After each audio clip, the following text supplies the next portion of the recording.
দেখলেই বুঝতে পারবেন না এটা কী দিয়ে তৈরি করেছি। এটা তৈরি করেছি আম দিয়ে।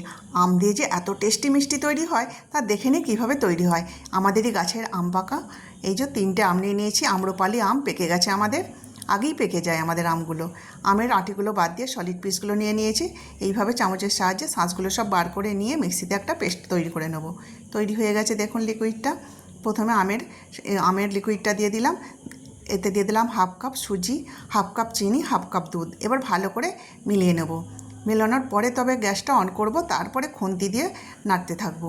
কিন্তু খুন্তি একবারও হাত থেকে ছাড়লে হবে না, অনবরত নেড়ে যেতে হবে। এইবার একটু ঘি দিয়ে দেবো। ঘন হয়ে গেলে ঠিকই বোঝা যাবে, কড়া থেকে ছেড়ে যাবে। এই দেখুন রেডি হয়ে গেছে। এবার নামিয়ে ঠান্ডা করতে দিয়ে দেবো। আমি 500 গ্রাম দুধ নিয়েছিলাম, দুধটাকে ফুটিয়ে এতটুকু করে নিয়েছি। এইবার এর মধ্যে 2টো এলাচ দেবো আর 2 চামচ চিনি দেবো। আগেও চিনি দিয়েছি, আর চিনি দেওয়ার দরকার নেই। 10 টাকার প্যাকেটের একটা আমুল পাউডার দিয়ে দিলাম। একদম রাবড়ি আমার তৈরি হয়ে গেছে।